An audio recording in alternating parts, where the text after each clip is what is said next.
We'll begin with, I wanted to welcome everyone here tonight to continuation of our study of the book of Acts. And we'll begin with the blessing, Baruch atah Adonai Eloheinu melech haolam, asher kiddushanu b'mitzvotav, v'tzivanu la'asok b'divrei Torah. Blessed are you, O Lord our God, King of the universe, who sanctifies us with his commands and commands us to engross ourselves in the words of Torah. We're going to look at just two incidents, basically, that occurred in Ephesus, involving Paul during his ministry in Ephesus. And to tell you the truth, the first incident that we're going to look at was really, really strange. I've seen it played out in other. In modern times, and it's the idea of the. Well, let's go ahead and read.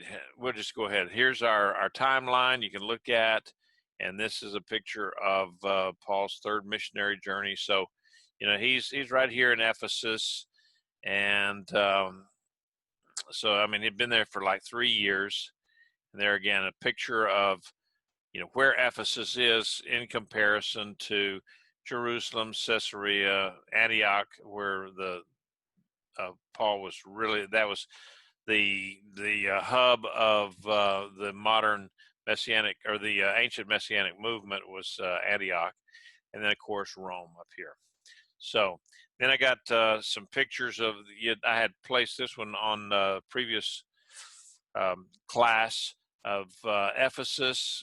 And this was ancient Ephesus. The town of Ephesus now is, or whatever they call it now, is way back over here in the horizon. And then I put these back in there again so that you could see an artist's concept of some of these things. And this concept of Ephesus here, it's a little bit. I think when it portrays something that may be a little bit better than what it really was. And then you had down here the Temple of Artemis. So we're going to be talking about that a little bit more, where it was there in Ephesus, and it was not right next to the events that we're going to be talking about tonight. It was. It was a mile and a half, 2 miles away, actually very, very close to where the modern city is today. And I tried to get some like Google Map pictures of it, and basically the area around it has grown up to the point where there's one column sticking up. It's out in the middle of a field, and there's really nothing left of it other than that, just one piece of one column sticking up. So in fact, there it is right there. There's a picture of it, and I was trying to take a picture right over here in this area here, trying to take a picture back to it, but you can see there's really nothing there that would indicate that this thing was once the one of the 7 wonders of the world. So and here's the theater at Ephesus. This is some of the things that we're going to be talking about tonight, where it occurred. And so anyway, let's go ahead and go to the scriptures. Acts 19:11 through to 12. God was doing extraordinary miracles by Paul's hands, so that even handkerchiefs and aprons that touched his skin were brought to the sick, and the diseases left them, and the evil spirits went out of them. So that's what I say. This is kind of a strange thing here. This, as far as I can tell, and I tried to research, this is the only place in the Bible in which this kind of thing actually occurred. Generally, a miracle by definition is something that occurs outside the normal routine, or something that is not done by human hands, or something like that. I've seen miracles, and I realize the unusual nature. We've had miracles in our family. When our grandson drowned, God miraculously brought him back to life with no ill effects, and in fact, he was better after the accident than he was before, because before he drowned, he was lactose intolerant. After he drowned, he was no longer lactose intolerant. My hand itself, where I can show you my hand, where they said I would never be able to use it again, because when I cut the fingers off, they didn't do anything other than just put the bones back together, and there's nothing left to make it work. And I can promise you, let's see, look at that. It does work. Okay. Although I must admit that Chet Atkins breathed a sigh of relief that I was not going to take his place as the premier guitarist in America after that. That's a joke, folks. So, but today we talk about the miracle of birth, and birth is truly a remarkable event.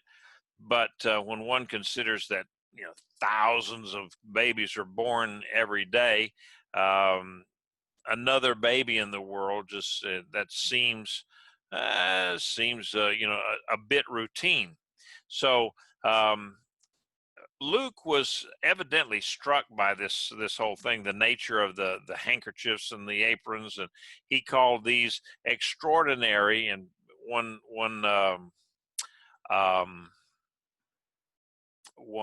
translation, or in another it said unusual miracles. Now these were literally cloths that were used to. Paul used them to wipe the sweat off of his face when he was working on sewing together leather for tent making.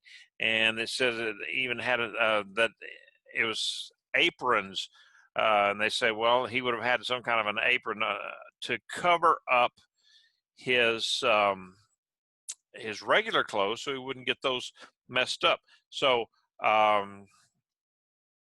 anyway, people were taking these cloths and bringing them to sick friends and relatives, and they were able to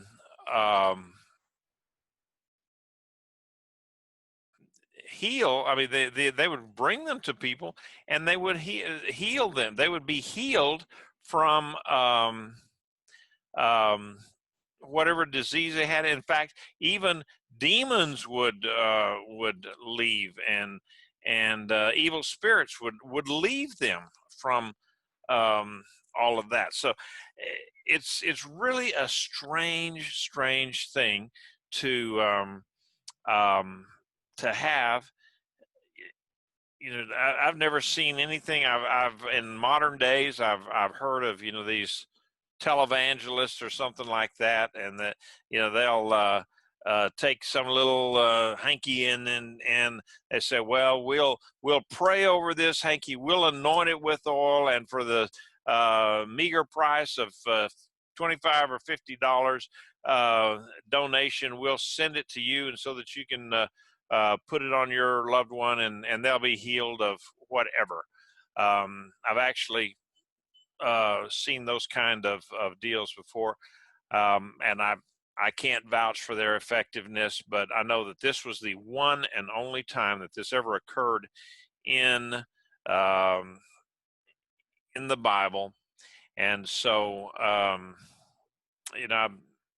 think what happened is that in Ephesus there was so much magic and things going on all over Ephesus that I think that God was using he was kind of thinking outside the box in a deal like this, where he was allowing this to happen so that it would bring a certain notoriety actually to Paul and his ministry, because he had to somehow get above the background noise of all of the other things that was going on in Ephesus. So I don't know. Anybody got a thought on that? I've muted everybody, and so if you got a comment or a question or something like that, you can unmute yourself and speak out. Doesn't it's not something that I've stopped everybody from saying anything. So if you have a question or comment or something like that as I'm going on, just go ahead and unmute yourself and shout it out. Okay, so let's go ahead and there's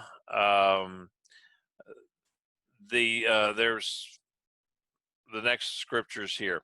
But some traveling Jewish exorcists also tried to invoke the name of the Lord Yeshua, saying, I charge you by the Yeshua whom Paul preaches. Now, 7 sons of a Jewish ruling Kohen named Sceva were doing this. And but the evil spirit answered them, I know Yeshua and I know about Paul, but who are you? Then the man with the evil spirit sprang at them, subduing and overpowering all of them, so that they fled out of that house naked and wounded. All right, so the sons of Sceva, a Jewish priest. We don't know really anything about this Jewish priest. There's all sorts of speculation. Was this a name? Was this a real person? Sceva, S-C-E-V-A, like it's transliterated there, is not a normal Jewish name. It's more closely tied to a Latin name. And so we really don't know. And then the idea that there were 7 sons, again, 7 could be significant. We don't know. It's the perfect number. And so perhaps they went around doing that sort of thing as, the 7 sons of Sceva. That sounds almost like a good movie title. But they tried to use the name of Yeshua for exorcism, or for they were traveling. These guys were evidently skilled in magic, or at least sleight of hand or something, which is kind of strange because in Judaism magic and that sort of thing is prohibited. So if these guys were the sons of a priest and they're going around doing magic shows, as it were, and trying to cast demons out of people for a price, well, then they're kind of on the wrong side of things anyway. So it's kind of interesting then that they use this language. They said that they were using a precise language. I charge you by the Yeshua whom Paul preaches. Now that kind of tells me that they're using a formulaic prayer that depended on the right words.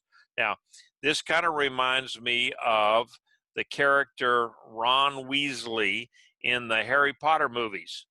Now, Ron, sometimes he had trouble with his little wand and and the incantation that he would do, and he didn't get the incantations exactly correct, so just one little emphasis on the wrong syllable, and he ended up with some pretty funny results, and so it was comical, and so this is kind of what this reminds me of. They're trying to cast out a demon. Now, obviously that's not funny, but it backfired on them. Dealing with evil spirits is not something for a new believer. Yeshua did not send his disciples out and give them authority over demons until they were mature in the faith. Even then, he said that they came back or they were in the course of their ministry. At one point they said, well, we can't cast out the demon in this person. And he said, this kind comes only with prayer and fasting. So it wasn't just a done deal that these guys, okay, you've graduated now in demonology, and so now you got all authority over demons. No, it didn't really work out that way. And so there's all sorts of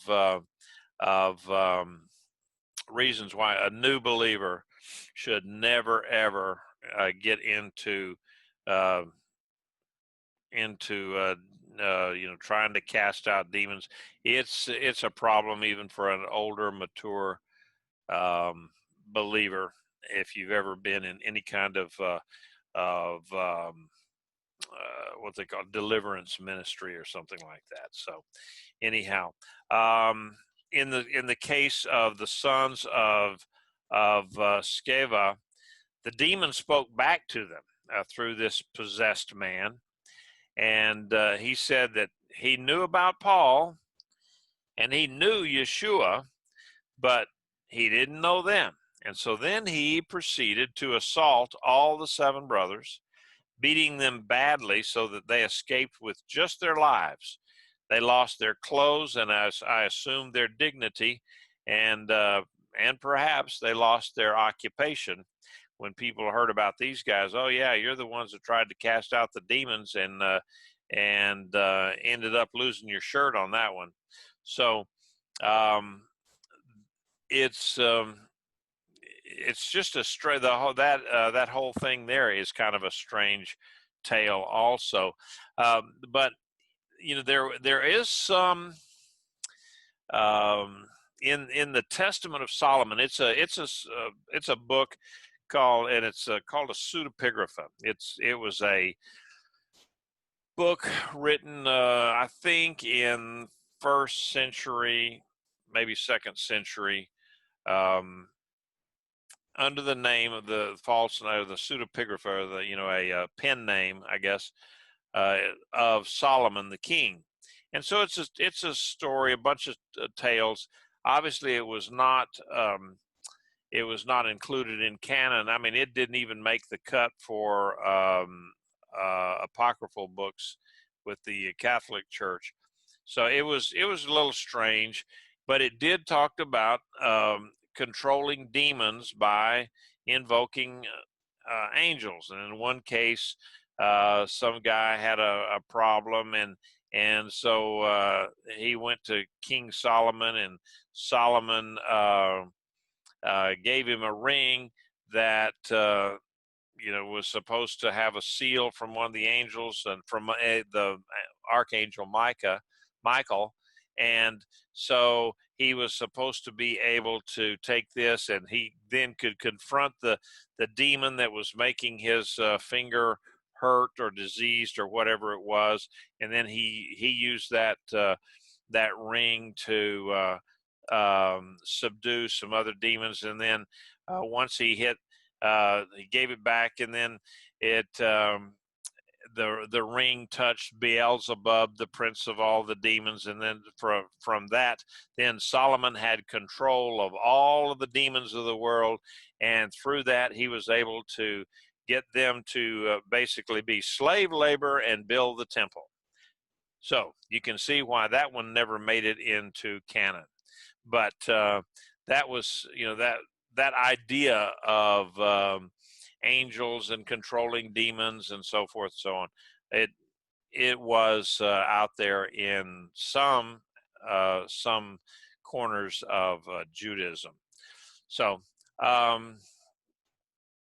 now this demon, he recognized the authority of Yeshua and his designee Paul. But it comes to mind, where Yeshua said, in the end, that there would be people said, Lord, I cast out demons in your name and so forth. And he said, depart from me, you workers of iniquity. I never knew you. So just the idea of being able to cast out a demon using the name of Yeshua, if that even works, if you're not a believer and you're not really, if you don't take that authority of Yeshua by being a believer, I don't even know how that works, to tell you the truth. I've been involved in a little bit in the periphery of praying for people who were possessed. It is not a comfortable thing. It is definitely not a comfortable thing to be involved in, and so that's just tough stuff there. Let's go on. Are there any questions about the sons of Sceva and that whole episode there? Anything at all?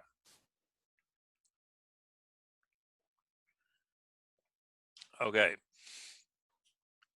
Let's go ahead in Acts 17 to 20. This became known to all who lived in Ephesus, both Jewish and Greek people. Fear fell upon them all, and the name of the Lord Yeshua was being magnified. Many also of those who had believed came confessing and recounting their practices.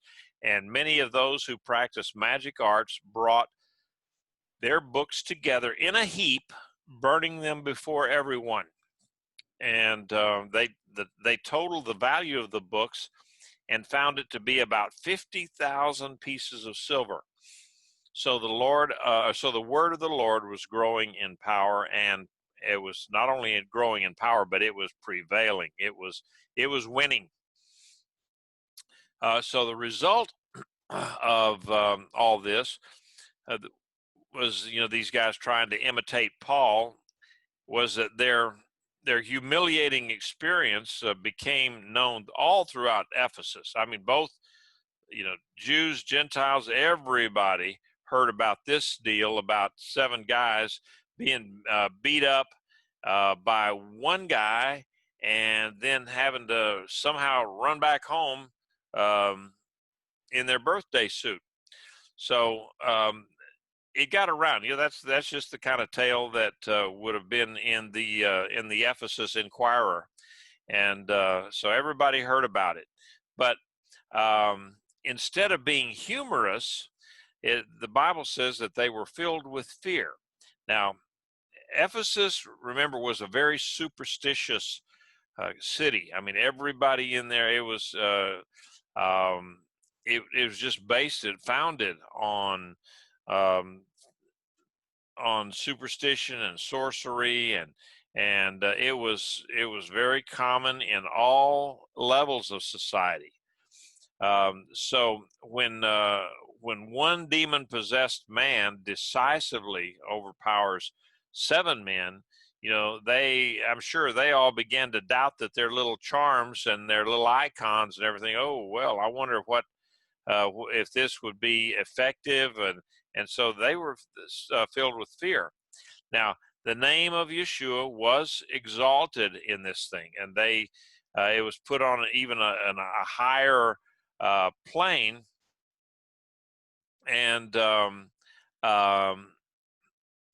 many people who were already believers in Yeshua took inventory of their lives. I thought this was kind of interesting.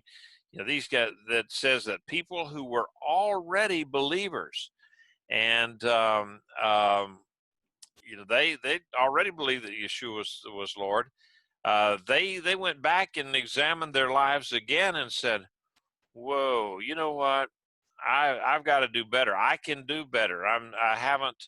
Maybe they hadn't just totally given over everything to Yeshua, and maybe they had not made him Lord of everything in their lives. It's kind of like when we recite the Hafta every week, where it says, "Love the Lord your God with all your body and soul and in your resources." And so, a lot of people, they don't, they can, yeah, Lord, you can have me, you can have my time, but my bank account, nah, not so much. And so that's the way a lot of believers sometimes end up. And but Luke says that they confessed their shortcomings and turned away from their, I call, less than holy practices. So interesting side effect of all of that. Now here's a comment that which glasses to use here. it would seem that the story of the sons of Sceva was included to contrast the validity of Paul's ministry and the danger of fraudulently invoking Yeshua's name. I think that's a good case, and I think it also contrasted and compared Paul's ministry with everything else that was going on in Ephesus at the time. So yeah, everything that's in the Bible is included. It's in there for some reason. Sometimes we don't see it right away, but it is still there. Now,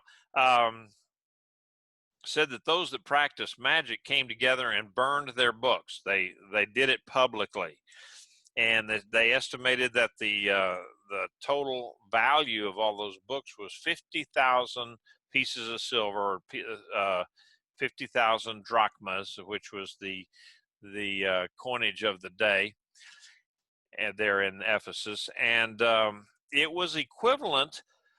A drachma was equivalent to a day's pay, a day's wage. So when you take 50,000 drachmas, that's divide that by 365. Well, you end up with that's 137 years of wages for one person. So you can tell that was quite a lot of, that was serious commitment on the part of the community. So it says that God's word increased immensely, and so I would just say that, never write off your efforts to perform a mitzvah. Sometimes you just don't know. You go and do something good for someone, and you say, "Well, I don't have any results from this or anything like that," but there could be results that you can't count, and results that you never even are aware of. Just who knows? Sometimes I hear stories from guys that were on ships with me that they said that something I said or something that I told them made a difference in their lives years later. And so you just never know. I didn't know it until Facebook came along and told me. So there's some good things in Facebook with people coming back and says, when you told me this, well, I took it to heart and I was able to then go out and do good things. And so that's great. That's great. And sometimes we just never know those kinds of things. So now going ahead, Acts 19, 21 and 20 through 22.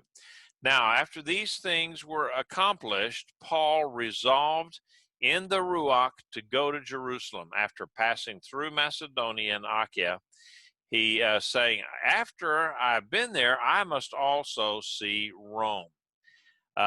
So after sending two who were assisting him, Timothy and Erastus, he himself stayed in Asia for a while. So Paul stayed there in Ephesus for a while, and he was, just alone. Paul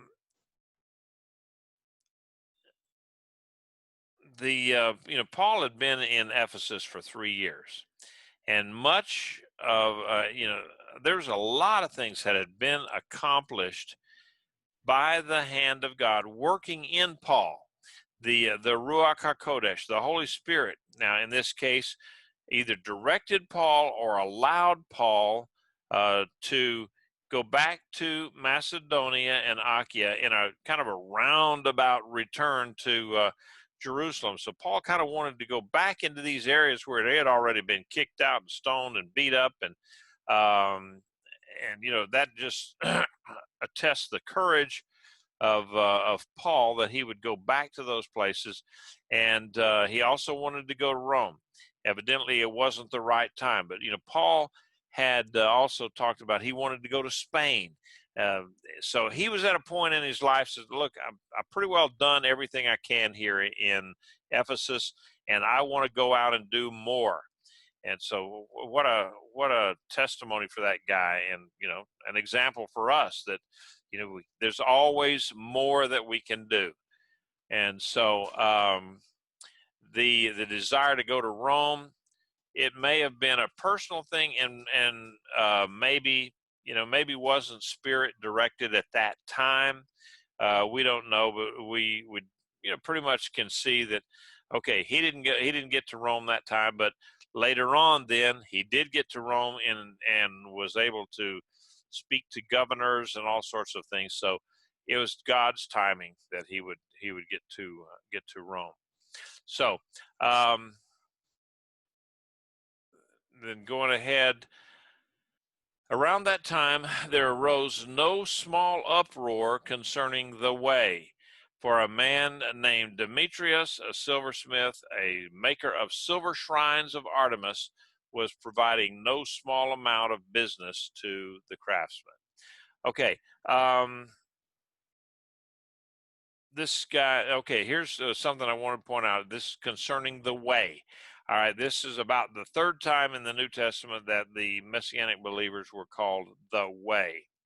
And here I just got some of these little idols and pendants and artwork that were done by the Greeks in that time frame. Maybe some before, some after. I'm not real sure. Just depending on the time frame, you could tell. Like this pendant here is probably a little bit more modern and had better techniques and so forth than whatever this creature here is. I don't know what that might be. Certainly, to carve out a snake like that, that's pretty good stuff there. So, but this is what those guys would have made, and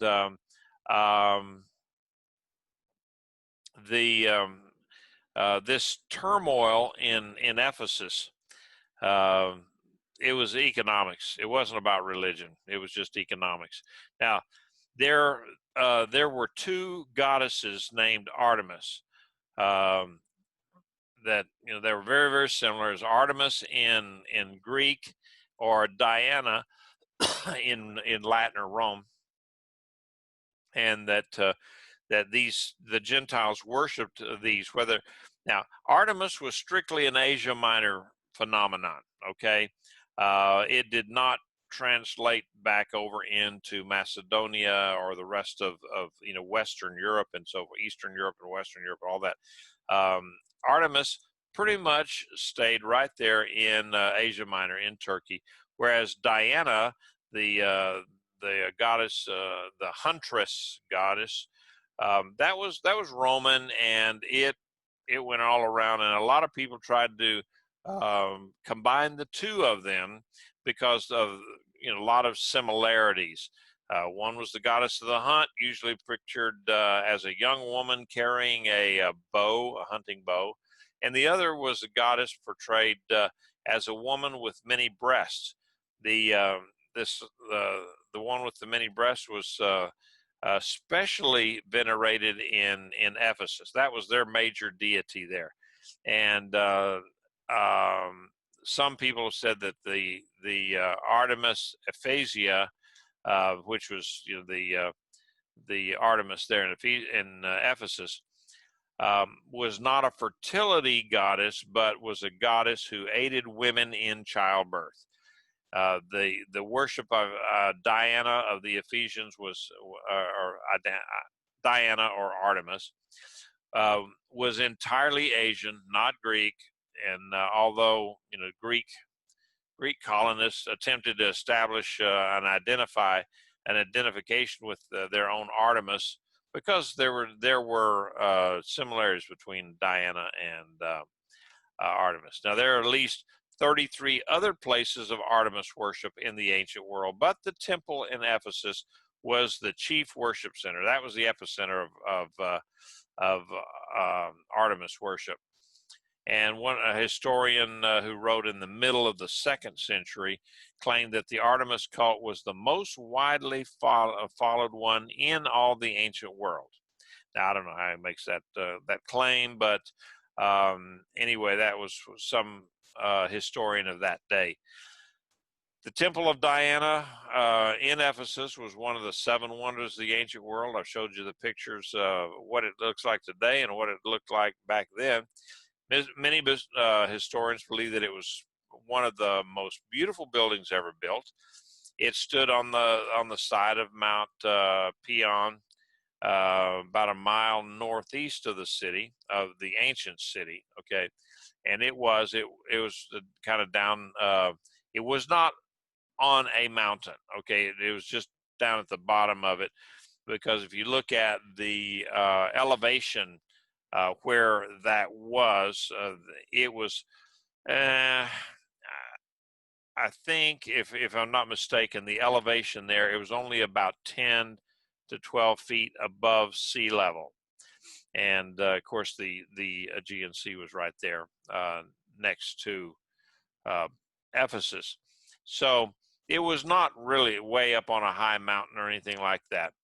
And so they say it could, it was a bank as well as a place of worship, and um, whatever kind of cultic immorality that went along with it. And a lot of those kind of temples had some kind of immorality going along with licentiousness and so forth. That's kind of what made them popular. It could accommodate about 25,000 people within the thing, and it was probably the largest Greek-style temple ever built. Now, it was 425 feet in length, and 220 feet in breadth, and the columns were 60 feet high. So this thing was about, I would say, a third larger, a little more than a third larger, maybe twice as large as a football field in area. And so it says the columns were 60 feet high. That would equate to about 5 or 6 stories high.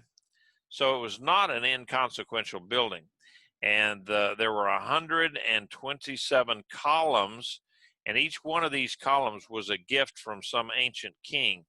And 36 of them were highly decorated in ornamentations and color.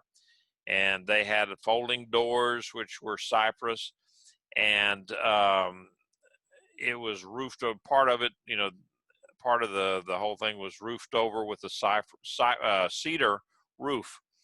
And then there was a staircase that was formed of wood from a single vine from the island of Cyprus. So that somehow they got a huge vine and put it in there as a staircase.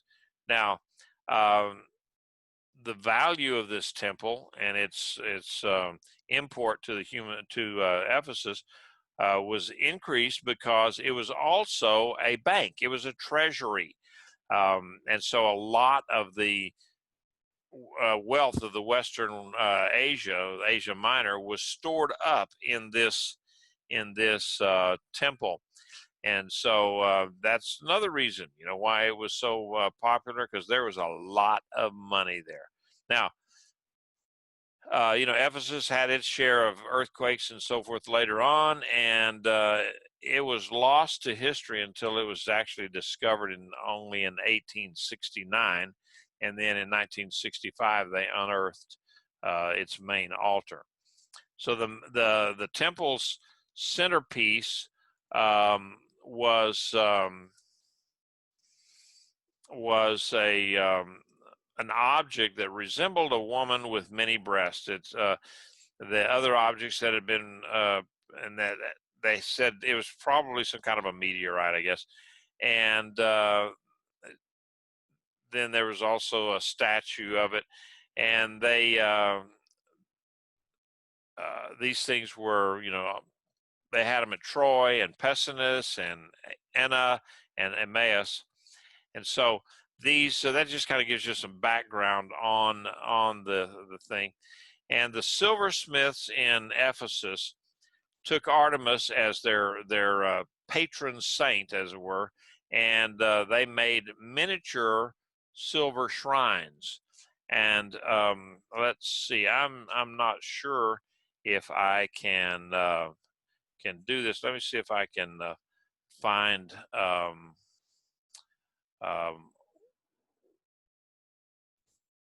one of these things. Here is a, let me see if it'll pull it across here. I don't know if it will or not. It won't, I don't guess. Nope, that doesn't do it. Now that I was trying to get a picture of the Artemis shrine there for you, but and I thought I had it in the thing here, but anyway, that's kind of tells you a little bit about the shrine of Artemis and the worship of Artemis. And so these silversmiths, they would make these little silver shrines, and they would sell them to the tourists that would come there, the people that came there to worship. Then they'd sell these little shrines to them. They'd take them back home as a souvenir, or as a, an idol for them. So as Paul's ministry increased and the belief in Yeshua spread, then the interest in Artemis and the market for her statues declined. And so that's why the leader of the silversmith guild, he started raising a ruckus here with the people in Ephesus, because they were losing money. When pilgrims came to Ephesus, they liked to take a souvenir home. Silversmiths were making a lot of money out of this, and so that kind of dried up. And so sometimes alternatively, they would buy the little silver shrines as kind of a votive, or kind of like a candle or something, and bring it to the temple and leave it there too. So it's kind of like, people today, they'll purchase candles, and then they'll light them and leave them in churches and stuff like that. Okay, so okay. Yeah, so Cynthia put a picture of, let's see if that shows it.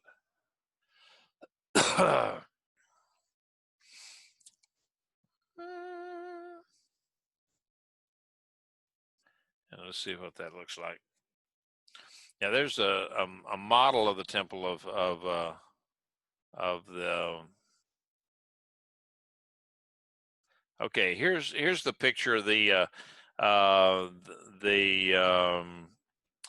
statue of Artemis that you see down here.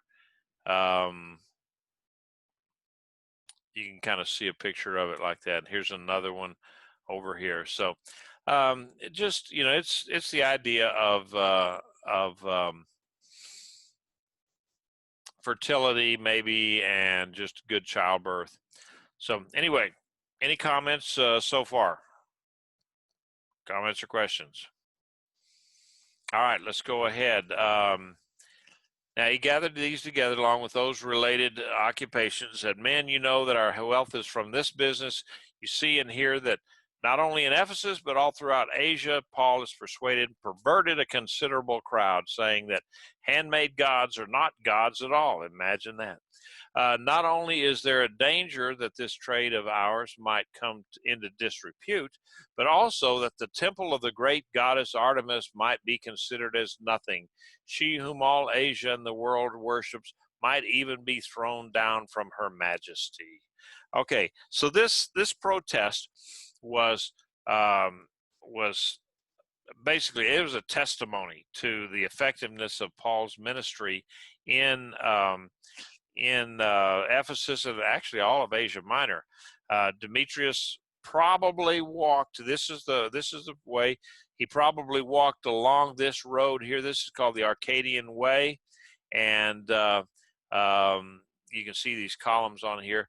And back in the day, those columns would have, there have been two rows of them, and they would have had a roof over this area right in here, and the merchants would have had the merchants would have had their shops and so forth along here and along these sides. It was typical of a lot of the ancient world. We've seen the same things in other parts of the world. In you know in Israel, there's quite a few places like that. And then here's a picture of if you were standing up on the top of the theater. Now, this theater was actually the largest theater in all of the ancient world. They said that it could hold 50,000 people. And so this is what it looks like today. And here is that Arcadian road here. It actually leads on down to the harbor down here to the ocean. And I apologize for it's kind of pixelated, but this is the best picture that I could find that they kind of showed that road, the Arcadian way, in relationship to the theater. And then there's a road that also runs up perpendicular to the Arcadian way that runs. You can't see it here because it's behind where the theater was. So anyway, those are some pictures of what it looks like. And in addition to the loss of business revenue, Demetrius then appeals to the civic pride of the Ephesians. He says, look, if Paul keeps doing this, his teaching, it's going to eventually, not only is it just going to cause us harm, but oh my, it is going to lead to the demise of our blessed Artemis, and she would decline into nothingness and would be dethroned from majesty. So he's really stirring them up there. And so it says, when they heard, they were filled with a fury and began shouting, great is Artemis of the Ephesians. The city was filled with confusion. They rushed into the theater, dragging with them Gaius and Aristarchus, Macedonians or Greeks, who were travel companions of Paul. And so Demetrius, he incited this riot by, he stirred up all of the various artist guilds. He went along that Arcadian way where all the little shops were, and he went in there and talked to each one of those guys and said, look, we're gonna go down here and we're gonna try to stop this guy Paul. And so they all jumped out of their little shops after they put away their little silverwares, so nobody would steal them. And then they came down to the theater. Now, his ploy, I guess it worked pretty well. People were just swept along with the crowd, and they were shouting and they were demonstrating without really knowing what it's all about. And we see this in modern times too. We see it today with the protest against certain political entities. So this was not what we see today has precedent back in the old days too. In today's world, many of the protesters that we see out there on the street, they don't have a clue about the issues. And I would personally, I would venture that if all abortion protesters were allowed or even forced to watch a full-term abortion, many, if not most, would become pro-life overnight. Many of these abortion people, they don't have a clue. So anyway, I got on one of my soapboxes there tonight. I apologize for that. All right, so even a couple of Paul's companions were dragged before the mob. Going on, Paul was wishing to enter among the crowd, but the disciples wouldn't let him, and some of the chiefs of Asia, being his friends, sent him and begged him, don't surrender, or not to surrender himself in the theater. Some cried out one thing, people in the theater cried out one thing, some another, for the assembly was in confusion. Most did not know why they'd come together. Okay, that word assembly right there is ecclesia. Or some people pronounce it ecclesia, the word that a lot of us we use for church. but the classical original meaning of the word is just an assembly, a gathering together of people. And then it has become known later on as, when you talk about the ecclesia, it is the church, or a church group or something.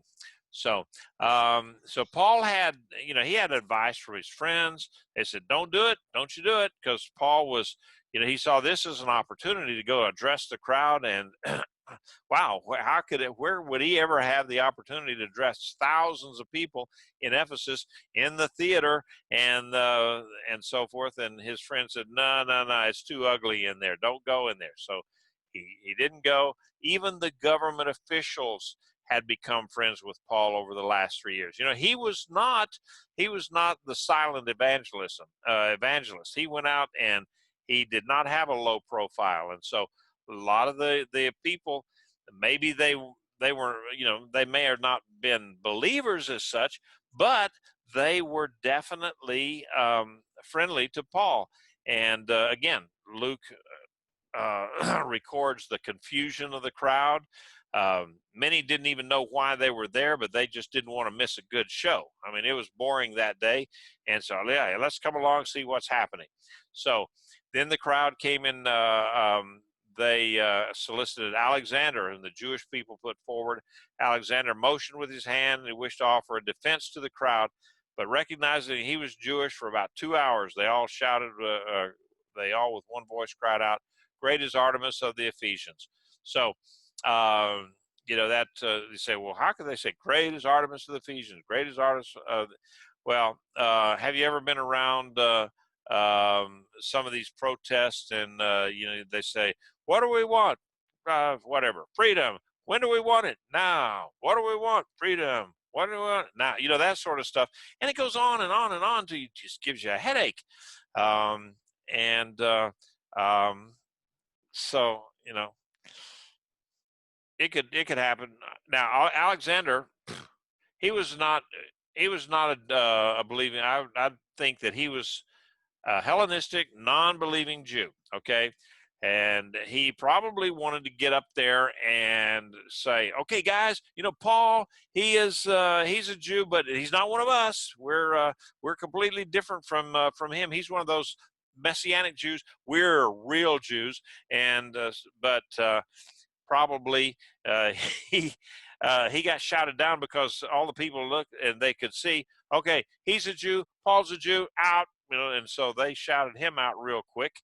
And then it says, after the town clerk quieted the crowd. So the town clerk, okay, who's the town clerk? He's the mayor. He said, "Men of Ephesus, what man is there who doesn't know that the city of the Ephesians is a temple keeper of the great Artemis, and of her image fallen from heaven?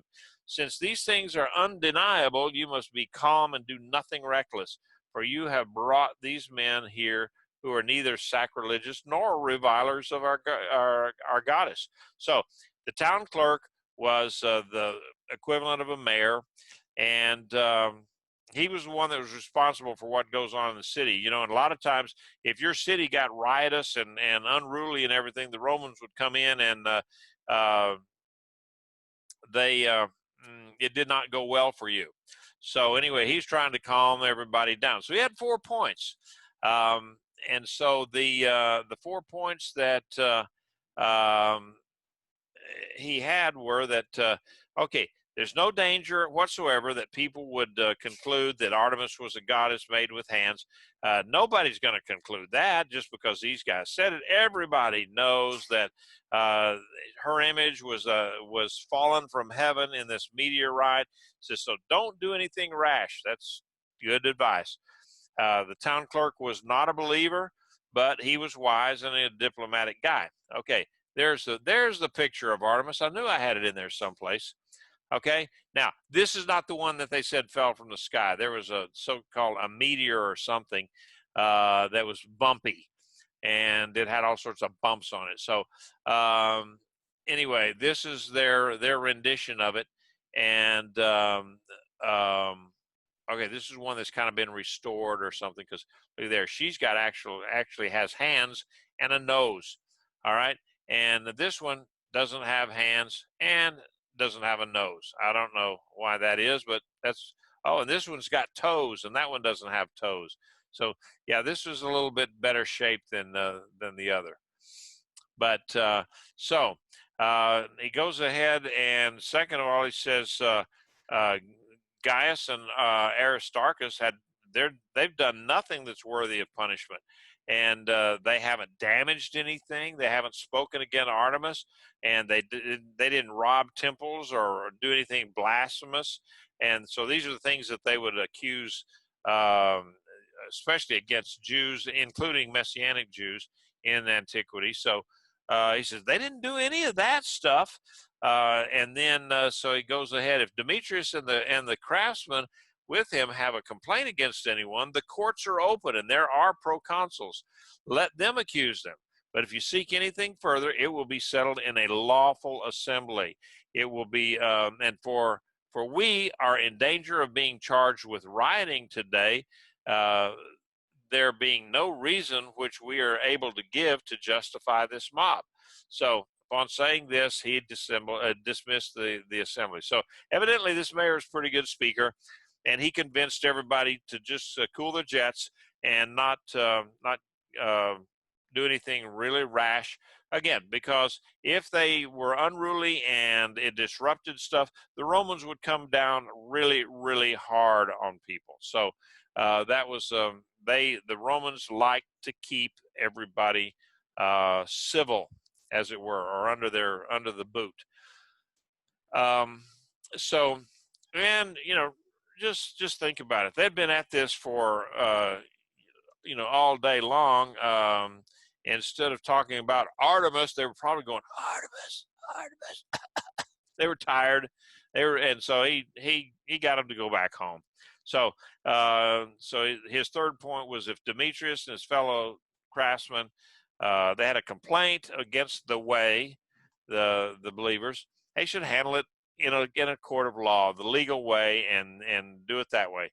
And the court would take care of it. The proconsuls, they had those were provincial governors, and this court met 3 times a month in Ephesus. So every 10 days they had court. And fourth, the mayor reminded the citizens that if the provincial authorities concluded that there was no good reason for their rioting, they would impose penalties on the city. And so, and this riot was unjustified. There wasn't a real cause for it. So, evidently, he was effective, and so then the crowd went home, and that ends chapter 19. So, from here, then we're going to go next week. We're going to be talking about Paul going back into Greece and some of his episodes there before he heads then to Jerusalem.